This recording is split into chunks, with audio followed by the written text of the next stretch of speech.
Hi, welcome along to the Don Robbie channel. We've got the main man back in the building, Fabrizio Romano. Hello, my friend. I know you've been very busy times now. You said it the other day that this was going to be a busy week. You called it last week about Varane. You said that, you know, that could get done, and it has. It has been done at Man United. But I've got a question for you. Pogba. Paul Pogba, is he staying at Man United? Because there's been a lot of talk that he might have rejected offers to stay on, and he could be heading to PSG. We've spoken about it on many weeks, but is it likely to happen? Still no bid from Paris Saint-Germain, my friend. I also hear a lot of rumors about Paris Saint-Germain, and it's true, as we say many times, that they like the player, they appreciate the player. He's French, so it would be a perfect move for Paris Saint-Germain by many points of view. But at the moment, Manchester United have not received any official bid from Paris Saint-Germain. And I don't see this deal like an easy one for Paris Saint-Germain this summer, because it's true that he's out of contract in 1 year, and it's also true that at the moment Pogba, his agent Mino Raiola, and Manchester United have no agreement on the new contract. But I think that this negotiation with Pogba will not finish in these days, but they will keep trying. Also, if the player will stay this summer at the club, they will keep trying this summer for Paul Pogba to extend his contract, and also in the coming months when the season will start. So the position from the club is so clear. They want to keep Pogba. And the feeling I have from Manchester United and from player side too is that Pogba has chances to stay at Manchester United. He's not close to join Paris Saint-Germain as of today. Then we will see if they will make an official bid maybe in August. The situation could change. But as of today, Manchester United feel that they have chances to keep the player. Do you think he'll run his contract down now? Because like you said, he's only got 1 year left. So it's crunch time now. I mean, because we all know that if he doesn't, come January, PSG will just be back in for a pre-contract agreement. So and it's all right saying they want to keep him, but and not only PSG, because if Pogba will be free agent next summer, I think it's not only Paris Saint-Germain. Of course, Paris Saint-Germain, but not only Paris Saint-Germain. So it would be open.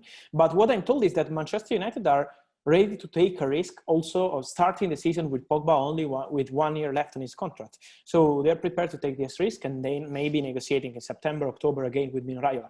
But they want to try this summer and in the coming months to extend his contract, and they want to try to keep the player. This is the mission for Manchester United. So it won't be easy for Paris Saint-Germain. It depends also by the bid. But as of today, there is still no bid from Paris Saint-Germain.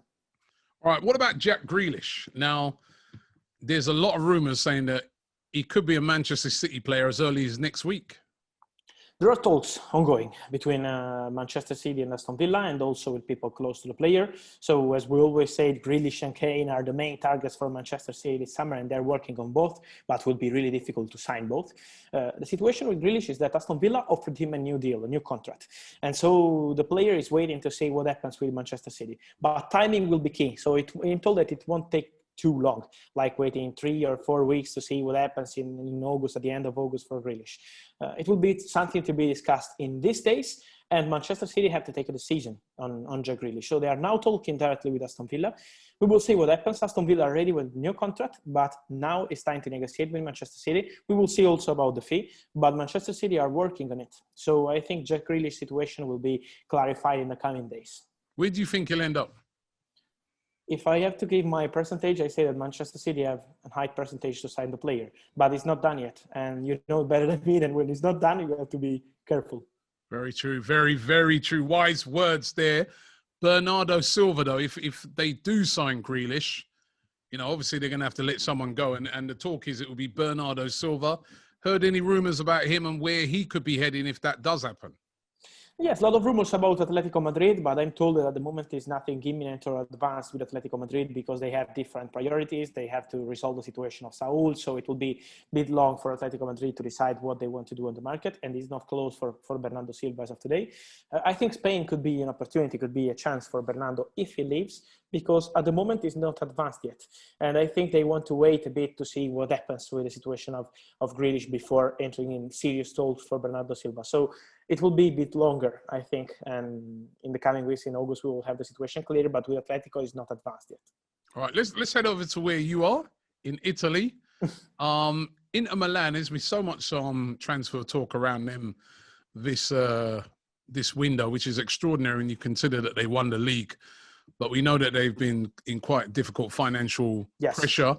There's a rumor this week that Lautaro Martinez, their star striker, along with him and Lukaku, they've been brilliant the past couple of seasons. Him, Lautaro, linking him with moves to Arsenal, linking him with moves away. I mean, could this possibly happen? I mean, I was kind of shocked when I heard the rumor, but he's still persisting. I don't see Lautaro Martinez not playing Champions League, first of all, because he wants to play Champions League. So I think it will be really difficult. And at the moment, I'm told that Inter have not received anything from Arsenal, neither talks, not just official bids, neither talks. So at the moment with Arsenal, what I know is that there is nothing going on, nothing with Bellerin included. So at the moment, there is nothing for Lautaro to Arsenal. If a crazy bid will arrive to Inter, maybe they will consider something for Lautaro this summer. But what they say, this is my feeling, but what they say is Lautaro and Lukaku will stay at Inter because we sold Hakimi to Paris Saint-Germain and we want to keep our best strikers at the club. So that's why at the moment Inter position with the manager, with directors has always been, we're going to keep our best players. Then if something crazy will happen with English clubs trying to sign a new striker, and there are many clubs in England looking for a new striker, maybe the situation could change. But as of today, is nothing advanced for Lautaro Martinez. The dangerous situation is about the contract because he's out of contract in 2 years. His salary is incredible because we're talking about one of the best players in the league and it's too low, and that's why they need to negotiate a new contract, and that's why there are a lot of rumors, but at the moment it's still quiet for Lautaro Martinez. Well, what's a crazy bid for him then? I think when I say crazy bid is around 75, 80 million euro. Sometimes I see reports around 40, 50 million euro. Inter are not accepting this bid, impossible. Imagine they refused 90 million euro 1 year ago from Barcelona, so they're not accepting 50 or 55 million euro. Okay, so the links, and you just mentioned his name, linking Bellerin as part of the deal. Probably you're saying you doubt it, but Bellerin is a player, Hector Bellerin of Arsenal is a player that Inter Milan are interested in. Yes, talking about interest is true because they are looking for a right back after losing Hakimi, and so Bellerin is one of the players they've been in contact with his agent. But I'm told that at the moment there is nothing agreed, nothing advanced yet, because Inter want to sign a player in this position on loan with buy option. They are also negotiating with Nandes of Cagliari, Uruguayan player, and so at the moment it's not advanced for Bellerin because Arsenal are not considering, as of today, maybe in August they will change their position, but as of today they are not selling the player. They are not considering a bid for loan with buy option. They want an obligation or a permanent deal, but not a buy option. And that's why the situation is still quiet with Inter. The player would love to join Inter as he would love to come back to Spain, maybe Sevilla or Atletico Madrid, but at the moment it's really complicated with it. All right, it was links this week linking Leon Bailey of Bayer Leverkusen with a move to Aston Villa. Yes, a lot of links about it, and it's true. Huh? Especially with the Grealish thing going down, could there be something in this? That's it. They signed Buendia and they are working on Bailey to be prepared in case Grealish will leave the club to join Manchester City. So it's true that there is a strong interest from Aston Villa. They are in talks with player representatives. They are in talks also with Bayer Leverkusen. And they told them that they are prepared to make a bid eventually in the coming days to open official talks. But now they are discussing. And Leon Bailey is one of the opportunities for Aston Villa. It's not at final stages or something like this, but it's something that Aston Villa are considering because if they lose Jack Grealish, they want to do something big with Buendia already joined and also with Bailey in the list. Okay. So you think definitely something in that, but it was again, it's going to depend on interest. Yes, depend on the Grealish. Yes. Okay, Ruben Neves, just down the road in Wolverhampton Wanderers. He's been linked with moves away. All since the transfer window open. Yes. Manchester United, heard of Liverpool at one time, Arsenal. Where do you think he'll end up? I continue saying that he's in the list for Arsenal, also because now Locatelli deal is getting really more than complicated. So he's in the list for Arsenal, but it's not the main option as of today. So we have to consider him as an opportunity maybe in August. For Manchester United, it's exactly the same thing because Manchester United have a list with many opportunities, but it depends on Pogba, it depends on Van de Beek, it depends on Nemanja Matic, so it's nothing imminent for Manchester United or for Arsenal, but it's something to keep an eye on in August for both clubs, United and Arsenal, because it's not the main option, so they are not negotiating now to sign him immediately, but it could become an opportunity in August. So it's something to keep an eye on in the coming weeks because there are chances for him to leave the club, but it's not 100% sure yet. All right, Jules Kounde of Sevilla. Negotiation ongoing with Chelsea. They want the player. The player wants Chelsea. He received a bid from Tottenham some weeks ago, but he was not convinced just because, not about the club, but just because they are not playing Champions League football and he wants to play Champions League football as he's playing in Sevilla. And so that's why he's accepted the proposal from Chelsea. He's in agreement with Chelsea on a 5-year contract. There is still no agreement between Chelsea and Sevilla. They are negotiating, they are talking. Chelsea want to include Kurt Zouma as part of the negotiation, offering 35 million euro. Sevilla want more than this, around 45 million euro and the player to complete the deal. So that's why they have still no total agreement, but they're working on it. The player is buzzing to join Chelsea. So I think they have chances to sign Kounde this summer, but we have to see if they will include players, if they will pay more than 35 million euro. So it will take some days to see what happens, but he's a main target to centre back. Okay. Adama Traore of Wolves. Now, I've seen links linking him move to Liverpool.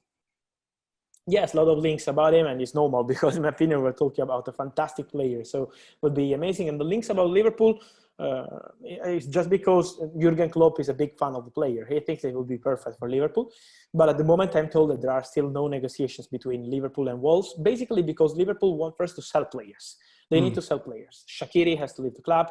Let's see what happens with Origi. And they're working to sell some players in the coming days, and then they will move on some new signings. They also sold Wilson and Marco Grujic, so they're working on it. And then they want to sign a new attacking player and then a new midfielder if they'll have the right opportunity in August. So I will keep this player because Klopp likes the player, but at the moment there is still no negotiation between the two clubs. So opportunity, yes, could be, but it's not something imminent for Liverpool as of today. Okay, Martin Odegaard, of course, was on loan at Arsenal last season, and then it's gone back to Real Madrid. Lots of rumours this week about he's a bit unsettled and could possibly come back to Arsenal. Trust me, if Arsenal have the 1% chance to sign Martin Odegaard, they will go for Martin Odegaard. I always say this because I know they love the player. The board loves the player, Edu, Arteta, everyone at the club loves the player, and the player was loving his time at Arsenal. He was thinking it was the perfect loan spell for him. So that's why the feeling between Arsenal and Odegaard has always been so good. But it's up to Real Madrid, more than up to the player, up to Arsenal. So if Real Madrid in August will tell Arsenal, okay, we are prepared to sell the player or to loan the player out again, they will be ready. Arsenal are ready also to make a bid on a permanent move for Martin Odegaard if Real Madrid want. So it's up to Real Madrid. At the moment, the situation is still the same, but around the player, they're expecting Real Madrid to take a final position in the coming weeks about Martin Odegaard. If he will be on the market, Arsenal will be on Odegaard 100% because they love the player and the player loves Arsenal. So I will keep an eye on this one in August, and it also depends by Isco because the plan from Real Madrid was we sell Isco and we keep Odegaard this summer. But they have no bids for Isco at the moment. He has a huge salary, so it's complicated to sell Isco this summer. And that's why maybe Odegaard could be one of the players to keep an eye on in August. Wow. It could happen. Maddison. James Maddison of Leicester. That's another one getting linked with Arsenal. I mean, Arsenal seem to be quite, busy in this market. And James Maddison, there was rumours this week that Leicester are saying they want £70 million. Yes, and that's why it's really complicated. It's really complicated. Imagine that, in my opinion, if Arsenal will go for Odegaard, won't be for this money for 60 or 70, will be less than this. So that's why I think it will be really difficult for Maddison to join Arsenal this summer because of the price. Leicester are not desperate to sell the player. They want to keep the player and they're prepared to fight to keep the player. So that's why it's really complicated. It's true that Arsenal appreciate the player. He's together with Odegaard, one of the main options at number 10. But at the moment, it's still really difficult. That's why, by economical point of view, they are waiting on Odegaard, and also because the player knows the club, has a big feeling with Arteta. And that's why I think Odegaard is the first position. Maddison is so appreciated, but it's really difficult with Leicester in this case. And finally, Harry Kane. So we heard nothing much about that this week. It's gone a bit quiet. Heard anything? We have to wait for the meeting between Harry Kane and the board and Nuno. I think in this moment we'll have the final answer about Harry Kane's future because he has to talk with Nuno, with Fabio Paratici, with Daniel Levy, and to tell him what he wants to do. Manchester City are waiting. They're basically waiting to see what they will decide together, Tottenham and Harry Kane, and then they will be prepared to try again if Tottenham will change their stance. Because at the moment, Tottenham are still saying that the player is not leaving the club. And that's why the situation is really difficult for Manchester City. But if the situation will change next week after the meeting with Harry Kane, they are still on the player. So I think it's something to see day by day for Harry Kane. Okay, well, we'll wait on that meeting next week and maybe we might get some news. This is the saga. I think those two, isn't it? Grealish and Harry Kane. Yes. Those are the two really big ones for this summer. Maybe Maddison as well, possibly if he did end up at Arsenal. But those are the really big ones. We've had Varane, we've had Sancho already. Those three, probably the big ones that could happen between now. Maybe in August also for Chelsea and Liverpool, we will have some saga. So we will be prepared. All right, we'll be prepared. Listen, thank you very much, Fabrizio, as usual. Look forward to speaking to you next week. And enjoy yourself. You got some nice weather over there? Yes. Now we are fantastic weather. So I'm happy. And really we got the rain here. Okay. We will have it in the next days, I'm told. So, I'm told not from football sources. Thank you. Your sources have told you it's going to happen. Yeah. Thank you, my friend, as always. Thank you, Fabrizio.